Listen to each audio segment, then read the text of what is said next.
ബി.ഡി. തൊഴിലാളി യൂണിയൻ CITU-വിന്റെ നേതൃത്വത്തിൽ മാർച്ച് സംഘടിപ്പിച്ചു.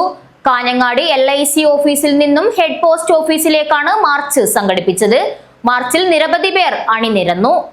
ദേശീയ മിനിമം കൂലി നടപ്പിലാക്കുക, ബീഡി സിഗാർ നിയമവും ക്ഷേമനിധിയും പുനഃസ്ഥാപിക്കുക, ക്ഷേമനിധി ബോർഡിൽ എല്ലാ യൂണിയൻ പ്രതിനിധികളെയും ഉൾപ്പെടുത്തുക, പുകയില നിരോധന നിയമം കാരണം ജോലി നഷ്ടപ്പെടുന്നവർക്ക് സാമ്പത്തിക സഹായമോ ജോലിയോ നൽകുക തുടങ്ങിയ ആവശ്യങ്ങൾ ഉന്നയിച്ചുകൊണ്ട് ബി.ഡി. തൊഴിലാളി യൂണിയൻ CITU-വിന്റെ നേതൃത്വത്തിൽ മാർച്ച് സംഘടിപ്പിച്ചു. കാസർഗോഡ് LIC ഓഫീസിൽ നിന്നും ഹെഡ് പോസ്റ്റ് ഓഫീസിലേക്ക് സംഘടിപ്പിച്ച മാർച്ചിൽ നിരവധി പേർ അണിനിരന്നു. മാർച്ച് ഹെഡ് പോസ്റ്റ് ഓഫീസിന് മുന്നിൽ സമാപിച്ചു.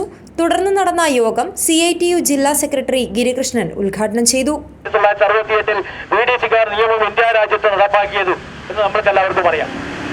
ആ നിയമം നടപ്പാക്കിയതിനു ശേഷം ഇന്ത്യ രാജ്യത്ത് ഈ മേഖലയിൽ ജോലി ചെയ്യുന്ന തൊഴിലാളികൾക്ക് ഘട്ടങ്ങളായിട്ട് പല രീതിയിലുള്ള ആനുകൂല്യങ്ങൾ പ്രഖ്യാപിച്ചിട്ടുണ്ട്. ആ ആനുകൂല്യങ്ങളെല്ലാം പ്രഖ്യാപിക്കണമെങ്കിൽ അല്ലെങ്കിൽ ആനുകൂല്യം പ്രഖ്യാപിക്കാനുള്ള ഒരു തീരുമാനം ഗവൺമെന്റ് എടുത്തത് ഒട്ടേറെ സമരത്തിന്റെ ഒക്കെ ഫലമായിട്ടാണ്.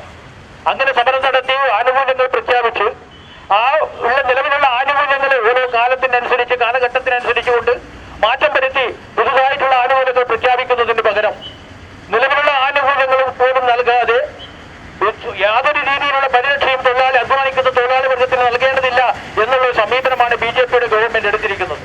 അതിന്റെ ഒരു ഉദാഹരണമാണ് ബീഡി മേഖലയുമായി ബന്ധപ്പെട്ടുകൊണ്ട് ജോലി ചെയ്യുന്ന തൊഴിലാളികളെ സംബന്ധിച്ചിടത്തോളം ഇപ്പോൾ ഉള്ളത്. Union taluk president C. Sushila അധ്യക്ഷത വഹിച്ചു. Taluk secretary A. നാരായണൻ സ്വാഗതം പറഞ്ഞു. M. Sarojini, KV. Gopi, M. Padmavati, ഓമന, ശാന്ത, രുക്മിണി എന്നിവർ സംസാരിച്ചു. News bureau, Kasaragod.